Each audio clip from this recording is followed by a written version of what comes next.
Yes, let's start with this example number 4.9 based on again projectile motion. Yes, so volunteer to read the question. कोई है volunteer?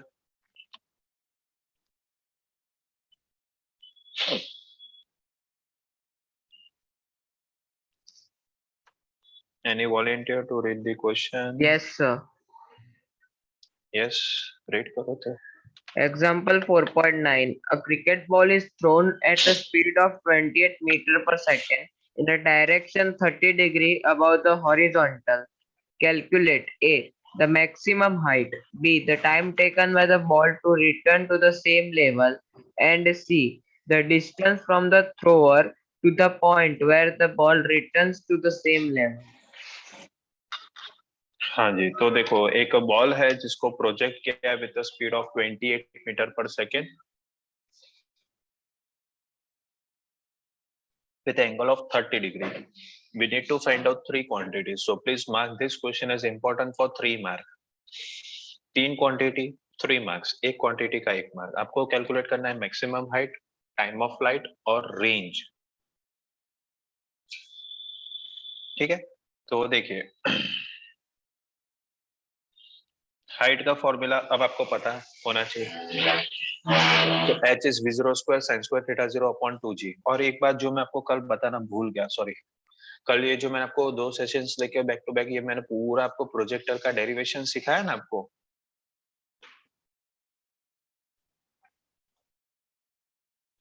तो maximum height formula is v0 square sin square theta 0 upon 2g.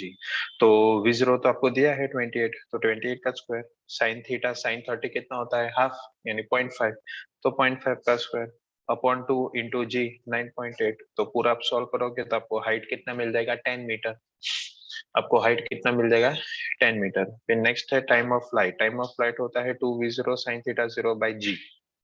2 as it is v0 28 sin theta में sin 30.5 और g 9.8. तो time of flight मिल गया आपको 2.86 second.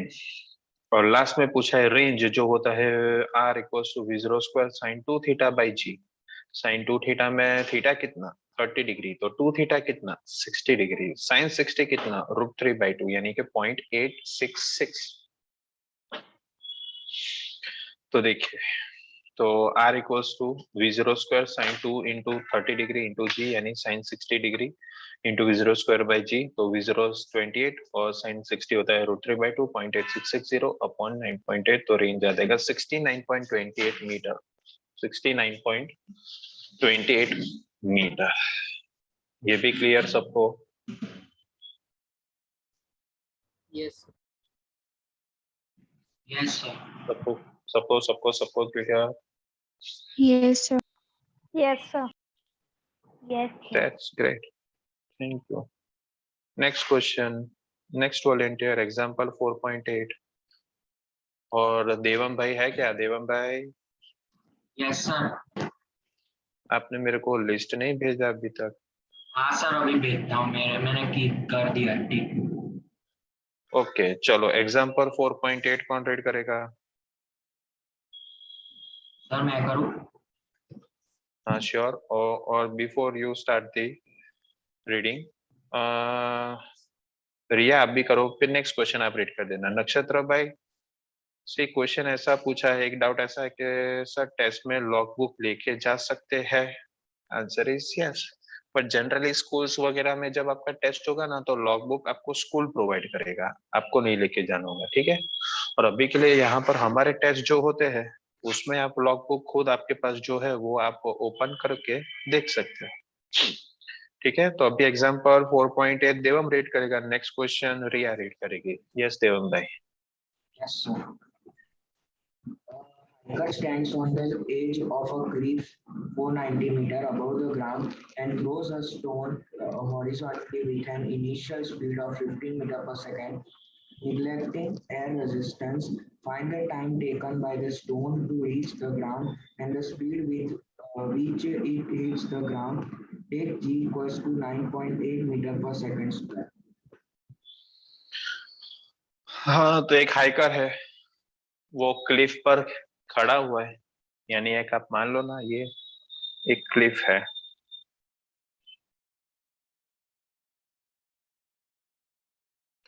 ये red वाला एक क्लिफ। अब इसके ऊपर एक पर्सन खड़ा है, ऐसा सपोज करना है। वो इस ब्लू कलर के स्टोन को थ्रो करता है। तो स्टोन क्या सीधा से वो सीधा उसको हॉरिजॉन्टली थ्रो करता है, ये स्टोन को ऐसा हॉरिजॉन्टली थ्रो करता है। तो क्या स्टोन सीधा हॉरिजॉन्टल हॉरिजॉन्टल हॉरिजॉन्टल ही जाता रहेगा?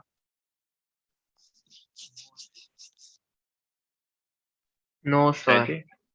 No, sir. हाँ, वो ऐसा पैराबोलिक पाथ में जाएगा ना, धीरे धीरे वो ऐसा नीचे गिरेगा। तो जहां से उसने थ्रो किया ना, वहां का वेलोसिटी का डायरेक्शन टेंजेंशियली होता है। तो टेंजेंशियली ड्रॉ करोगे तो मैंने ब्लू कलर का जो एरो ड्रॉ किया वो टेंजेंट हुआ। लेकिन जब वो ग्राउंड पर हिट होगा ना, तो ग्राउंड पर वो एक्चुअली इसका पाथ मैंने थोड़ा सा बनाने में जल्दबाजी कर दी, तो ऐसा आएगा उसका पाथ,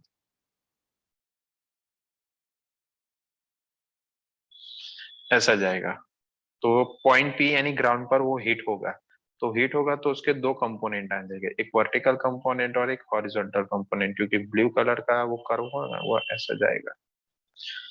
पर तो आपको क्या फाइंड करना है? आपको ये फाइंड करना है कि कितनी स्पीड से वो ग्राउंड पर हिट होगा, और आपको ये भी फाइंड करना है कि कितने टाइम में वो ग्राउंड पर पहुंचेगा। तो ये पर्सन कितने हाइट पर है? 490 मीटर की हाइट पर है ग्राउंड से। 490 मीटर के हाइट पर है ग्राउंड से। कितने वेलोसिटी से स्टोन को उसने थ्रो किया? 15 मीटर पर सेकेंड। कितने हाइट पर है? 490 मीटर पर। ठीक है, चले तो शुरू करते हैं। लल्लू से न्यूमेरिकल है यहाँ पर। अब ये पर्सन ओरिजिन पर नहीं है, कुछ हाइट पर है। मतलब सॉरी, मैं इस जो पर्सन जो खड़ा है ना उसी को ओरिजिन मानता हूँ, बराबर। तो ये पॉइंट जो पर्सन खड़ा है ना, हम उसी को ओरिजिन मान लेते हैं। जहां पर वो खड़ा है वो खुद ओरिजिन पर है। तो अब ये जो ओरिजिन पर खड़ा है तो उसका इनिशियल पोजीशन और एक्स एक्सिस का और इनिशियल पोजीशन वाई एक्सिस का 0, बराबर। लेकिन फाइनली स्टोन कहाँ पर गिरता है? तो देखो, जो पर्सन ओरिजिन पर खड़ा है उससे कुछ नीचे गया ना, उससे कुछ नीचे गया। तो फाइनली भी वो एक्स एक्सिस पर है, यानी इसका एक्स कोऑर्डिनेट 0। लेकिन वाई एक्सिस से नीचे गया, ओरिजिन से नीचे गया ना। कितना नीचे गया? 490 मीटर। लेकिन नीचे गया ना, इसलिए क्या लिया मैंने? -490 मीटर, बराबर। अब जब वो ग्राउंड पर हिट होगा ना, तो वेलोसिटी के दो कंपोनेंट, इनिशियल की बात कर रहा है, इनिशियल यानी ओरिजिन पर। तो वेलोसिटी को मैंने वो स्टोन को थ्रो किया विद हॉरिजॉन्टल वेलोसिटी, यानी हॉरिजॉन्टल में vx आ जाएगा। लेकिन तब vy तो 0 था, क्योंकि स्टोन को मैंने थ्रो ही किया था हॉरिजॉन्टल। वर्टिकल तो वेलोसिटी कुछ था ही नहीं, तो वर्टिकल इनिशियल वेलोसिटी हो जाएगा 0। तो नेक्स्ट पेज पर जाने से पहले ये गिवन डेटा जो भी मैंने समझा है वो सबको समझ में आया? Yes, sir. सर वो x0 क्यों लिया? कौन सा x0 लिया? सर x एंड y में जो x है ना, r vector has two component, उसके नीचे। रुक है, इसकी बात कर रहा है तो? Yes sir. तो ये फाइनली पॉइंट पी तू देख। Yes sir.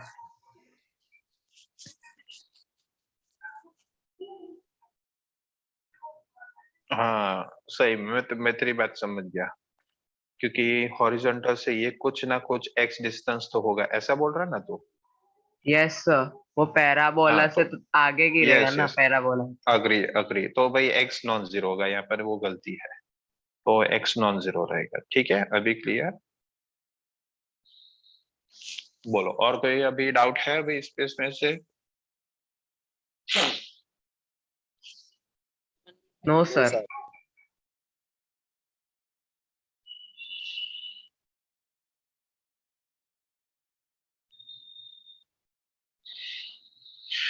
तो नेक्स्ट पेज पर आते हैं। फिर ये तो आप जानते ही हो, ये पूरे यूनिवर्स का ट्रूथ है कि एक्सेलरेशन जो होता है वो हॉरिजॉन्टल में 0, लेकिन वर्टिकल में एक्सेलरेशन ड्यू टू ग्रेविटी आ जाएगा। ये तो आपको पता ही है। तो अभी हम शुरू करते हैं। तो वर्टिकल मोशन में सॉल्व करता हूँ। अब यहाँ पर है प्रोजेक्टाइल, अभी नक्षत्र ने बोला भी और उसने सोचा भी प्रोजेक्टाइल, लेकिन ये प्रोजेक्टाइल हमारे सिलेबस में नहीं है। पूछो क्यों?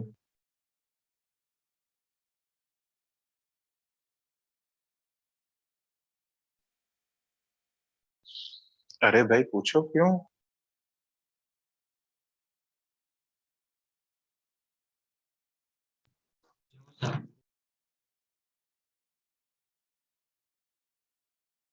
मैसेज में पूछते ला जबरे लोग है, ऑडियो में कोई पूछता ही नहीं, क्यों बोलो? अरे क्योंकि हमने क्या सीखा था, हमारे सिलेबस में जो प्रोजेक्टाइल था, कहने से उसका पॉइंट ऑफ प्रोजेक्शन और point where it hits the ground दोनों सेम लेवल पर थे, हाँ या ना? यस और नो? Yes. पर यहाँ पर क्या ऐसा सिचुएशन है? Answer is no. यहाँ पर पॉइंट ऑफ प्रोजेक्शन पी यहाँ पर है, तो जो वो हिट होता है क्यू पॉइंट, वो तो एक लाइन में है ही नहीं, एक लेवल पर है ही नहीं, ऊपर नीचे है। इसीलिए हमारे पास जो प्रोजेक्टाइल के height, time TM, time TF, range, maximum range के जो भी सारे इक्वेशंस है ना, वो यहाँ पर यूज नहीं हो पाएंगे, क्योंकि वो सारे इक्वेशंस वैलिड होते हैं when point of projection and point of where it hits the ground same level पर होंगे। तो समझ में आया सबको क्यों हमने ये प्रोजेक्टाइल का इक्वेशन से सॉल्व नहीं किया, ये न्यूमेरिकल, ये क्लियर हुआ सबको अभी? Yes, sir. तो बेसिकली ये है क्वेश्चन 2 डायमेंशन का, लेकिन मैं इसे इंडिविजुअल डायमेंशन के साथ सॉल्व करूंगा। बराबर, तो पहले मैं वर्टिकल डायमेंशन ले लेता हूँ, यानी वर्टिकल मोशन ले लेता हूँ। तो मैं इक्वेशन लेता हूँ d equal to v0t plus half at square. Distance वो कितना नीचे जा रहा है, या डिस्टेंस नहीं है, डिस्प्लेसमेंट है, सॉरी। तो डिस्प्लेसमेंट कितना नीचे गया, तो 490। हॉरिजॉन्टल वेलोसिटी उसका अरे वर्टिकल वेलोसिटी उसका कितना था इनिशियली, तो इनिशियली तो हॉरिजॉन्टल थ्रो करते हैं, तो वर्टिकल वेलोसिटी 0, और वर्टिकल में एक्सीलरेशन तो 9.8 फिक्स ही है। तो सॉल्व करो, -490 initial velocity 0 plus half into -9.8 T square. ठीक है, तो ये 2 इंटू 4.9, तो 9.8 आ जाएगा। तो टी स्क्वायर 490 अपन 4.9, तो टी स्क्वायर 100 हो गया, तो टाइम कितना आ गया, 10 सेकेंड। तो ऊपर से नीचे आने के लिए उसको 10 सेकेंड लगेगा, वो तो हमने कैलकुलेट कर दिया। ऊपर से नीचे आने के लिए उसको टाइम कितना लगेगा, 10 सेकेंड, ये तो हमने कैलकुलेट कर दिया। अब वो इसी 10 सेकेंड में क्या वो सिर्फ नीचे आएगा? Answer is no. 10 सेकेंड में वो सिर्फ नीचे नहीं आएगा, वो यहां से यहां पर आता है, तो वो नीचे भी आएगा और साइमल्टेनियसली जो नक्षत्र मैंने बोला वो आगे भी जाएगा। तो आगे क्या उसको अलग टाइम लगेगा? आंसर इज नहीं। जितना 10 सेकेंड वो में नीचे आता है ना, उतना ही 10 सेकेंड में वो थोड़ा सा ओरिजिन से राइट साइड पर भी जाएगा। ये समझ में आई बात सबको? Yes. पर इसका जो कर्वेचर है, बात है, वो पैराबोला तो है, यानी प्रोजेक्टाइल तो हो गया, बट दूसरे किस्म का प्रोजेक्टाइल। ये वो प्रोजेक्टाइल नहीं है जो हमारे सिलेबस में है, ये दूसरा किस्म का प्रोजेक्टाइल है तो प्रोजेक्टाइल, बट ये फॉर्मूला हम यूज नहीं कर सकते जो हमने एक्चुअली सीखा था कल डेरिवेशन में। सो प्रोजेक्टाइल है तो वो कंडीशंस भी सेम रहेगी, कौन सी, कि हॉरिजॉन्टल में वेलोसिटी कांस्टेंट और वर्टिकल में एक्सेलरेशन कांस्टेंट। तो हॉरिजॉन्टल का वेलोसिटी कौन सा है, ये रहा ना यार, 15 मीटर पर सेकेंड। ये हॉरिजॉन्टल का वेलोसिटी तो कांस्टेंट ही रहेगा, लेकिन वो जब नीचे आएगा वर्टिकल में, तो ग्रेविटी के साथ आएगा, यानी ग्रेविटी क्या करेगा, उसको एक्सेलरेट करेगा। एक्सेलरेट करेगा यानी क्या करेगा, उसका वेलोसिटी कंटिन्यूअसली बढ़ाता रहेगा। तो अभी हमें ये सोचना है कि जब वो पॉइंट पी पर हिट होगा बॉल, तो उसका हॉरिजॉन्टल वेलोसिटी तो फिक्स ही है 15 मीटर पर सेकंड, लेकिन वर्टिकल वेलोसिटी 10 सेकंड के बाद कितना हो जाएगा, वो आपको कैलकुलेट करना रहेगा। बराबर, तो देखो vertical velocity vy equals to v0 plus at। तो vy हमको फाइंड करना है। इनिशियल वेलोसिटी तो था ही नहीं वर्टिकल में, एक्सेलरेशन ड्यू टू ग्रेविटी था। तो vy equals to 0 minus 9.8 into 10, यानी -98 मीटर पर सेकेंड। यानी बॉल जब नीचे आता रहेगा ना, तो ग्रेविटी उसको एक्सेलरेट करती रहेगी। 10 सेकंड के बाद जो इनिशियल उसका वर्टिकल वेलोसिटी 0 था, 10 सेकंड के बाद उसका वर्टिकल वेलोसिटी हो गया 98 मीटर पर सेकंड। यहां तक सबको समझ में आया?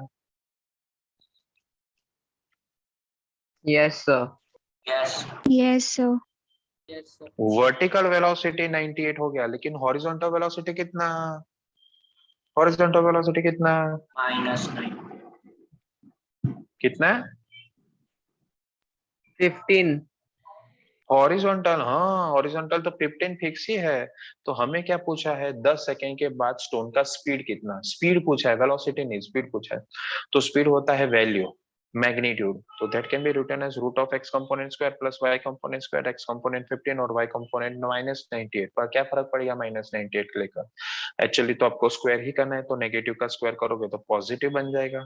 तो सॉल्व करो तो आंसर आपको क्या मिला, देखो।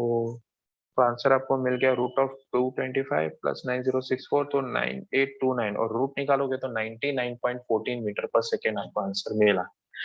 चेक कर लो डियर स्टूडेंट्स, ये पर्टिकुलर क्वेश्चन इंपॉर्टेंट है, हाइकर वाला। तो एक बार मैंने प्रीवियस पेज कर दिया है, आप देख लो सॉल्यूशन पूरा। कोई भी पॉइंट, कोई भी स्टेप में डाउट है तो फील फ्री टू आस्क, देख लो एक बार।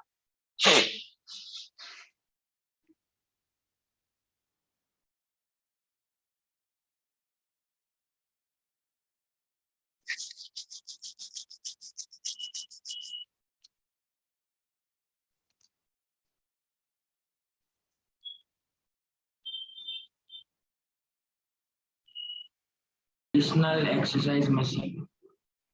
हाँ वो करते हैं ना, सीखने को मिलेगा थोड़ा सा नया।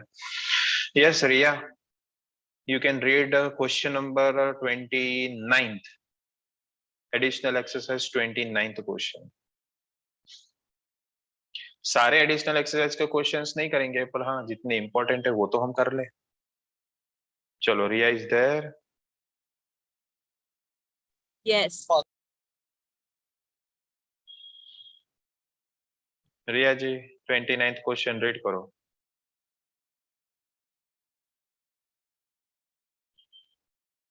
ले तो फिर निकल गई ला। कोई और रीड करो चलो। Yes.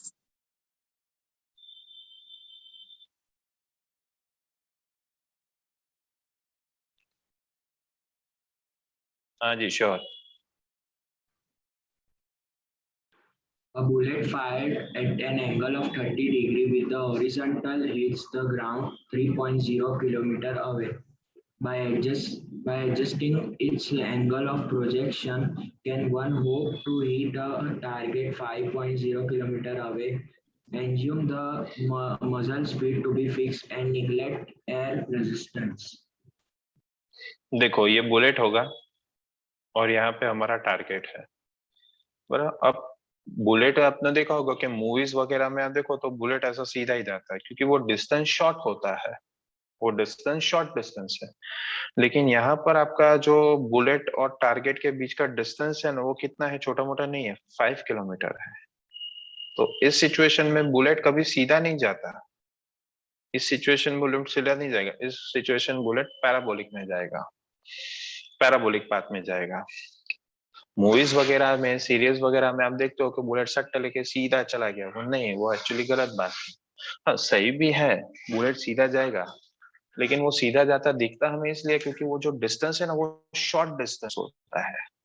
हाँ 5, 10, 15, 20 मीटर पर कोई पर्सन खड़ा होता है, उसको बुलेट से मारते हैं तो नजदीक होता है, लेकिन इतने बड़े डिस्टेंस में बुलेट सीधा नहीं जाएगा, वो कर्वेचर में ही जाएगा, यानी पैराबोलिक पाथ में जाएगा।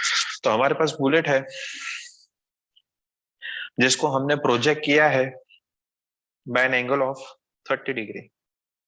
तो क्वेश्चन ये पूछा है क्या वो 5 किलोमीटर दूर वाला जो टारगेट है उसको हिट कर पाएगा, यस और नो? तो देखते हैं, हमें नहीं पता कितना वो जा पाएगा। तो देखिए मुझे क्या दिया गया है डेटा में, एंगल और रेंज दिया है।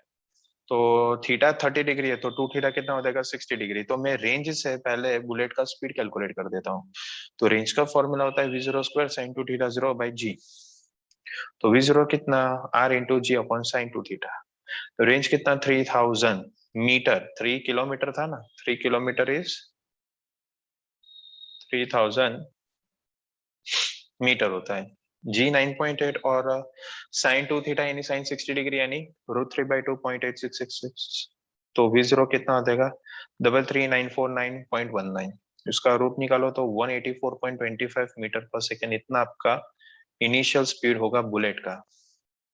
तो अब मैं क्या कर देता हूँ, मुझे ये जानना है कि क्या ये बुलेट 184.25 की स्पीड से जब फायर होगा गन के नोजल से, तो क्या ये 5 किलोमीटर दूर जो ऑब्जेक्ट होगा, उसको टारगेट होगा, उसको हिट कर पाएगा? मुझे नहीं पता है। तो मैं कैलकुलेट करता हूँ मैक्सिमम रेंज। अभी देखते हैं कि इस स्पीड से जब बुलेट फायर होगा तो मैक्स टू मैक्स उसका रेंज यानी मैक्स टू मैक्स उसका हॉरिजॉन्टल डिस्टेंस कितना कवर्ड होगा, तो वो हम जान लेते हैं। तो मैक्सिमम हॉरिजॉन्टल डिस्टेंस यानी कि मैक्सिमम रेंज के लिए थीटा जीरो आपको कितना लेना होता है 45। तो मैक्सिमम रेंज का फॉर्मूला कितना हो जाएगा V0 स्क्वायर बाई जी। तो that will be 33,949.19 divide by 9.8, तो आ जाएगा आपका 3464.20 मीटर यानी 3.46 किलोमीटर। वह क्या समझ में आया आपको? क्या समझ में आया आपको कि मैक्सिमम जो डिस्टेंस हॉरिजॉन्टल डिस्टेंस कवर्ड होता है यानी मैक्सिमम रेंज वो 45 एंगल पर रखकर वो खुद 3.46 किलोमीटर जाता है, यानी मैक्स टू मैक्स जो आपका बुलेट हॉरिजॉन्टल डिस्टेंस कवर करेगा वो 3.46 किलोमीटर तक ही करेगा। लेकिन हमारा टारगेट तो कौन से डिस्टेंस पर था, कितने डिस्टेंस पर था? 5 किलोमीटर। और हमने क्या देखा कि ये समथिंग 184.25 की स्पीड से 30 डिग्री के एंगल से अगर मैं बुलेट को हिट करता हूँ कि 45 डिग्री से भी बुलेट को मैं फायर करता हूँ तो मैक्स टू मैक्स ये पहुंचता है 3.46 किलोमीटर तक। तो क्या ये 5 किलोमीटर रखा दूर जो ऑब्जेक्ट के टारगेट होगा उसको हिट करेगा ये बुलेट? करेगा हिट कि नहीं करेगा? No, sir. Exactly. So bullet will not hit the target at 5 kilometer because maximum horizontal distance of bullet is what 3.46 kilometre. ये क्वेश्चन आपको एमसीक्यू असाइनमेंट में भी मिल जाएगा। और अगर आपने ग्रुप में देखा होगा तो मैंने एमसीक्यू असाइनमेंट पूरा फिजिक्स 11th फिजिक्स का एमसीक्यू असाइनमेंट आपके साथ शेयर कर दिया है। देखा आप लोगों ने कि दर्शन भी नहीं किया अभी तक? क्या है स्टेटस, देखा आप लोगों ने? Yes, sir. ओपन करके देखोगे ना तो उसमें 1 to 15 चैप्टर्स आपको मिलेंगे। 1 to 15 चैप्टर्स यानी पूरा बुक 1 आपका फिजिक्स का 11 अरे बुक 1 बुक 2 पूरा 11th स्टैंडर्ड फिजिक्स का आपका एमसीक्यू असाइनमेंट कॉम्पिटिटिव एग्जाम्स का प्रिपरेशन के लिए पूरा मटेरियल यहाँ पर आ गया। और चैप्टर टू चैप्टर वाइज में आपको उसका सॉल्यूशन भी शेयर करता रहूंगा, तो पैरेलल में आपका कॉम्पिटिटिव एग्जाम्स का भी प्रिपरेशन होता रहेगा। ठीक है, चलिए देख लो इसका सॉल्यूशन और फिर मुझे कंफर्म करो समझ में आया आपको कि नहीं। और देवेन भाई आज भूले बिना मुझे लिस्ट भेज देना। ओके। और बाकी सबको भी नोट डाउन करते ही रहना है कितने न्यूमेरिकल्स हो गए, कितने बाकी है। सर आज के भी बोलो। रख दो ना, आज के भी। हाँ आज के भी जो कैंसिल हो गए वो निकाल दे, जो रिमेनिंग है अभी वही मुझे भेज दो। कितने न्यूमेरिकल्स बाकी उसका ही लिस्ट मुझे चाहिए, बस दैट्स इट। सर एग्जाम्पल्स के तो सारे हो गए, एक्सरसाइज के बाकी है तो वो हाँ भेज दे भेज दे। बाकी है वो भेजो, के हो गए वो भेजो। बाकी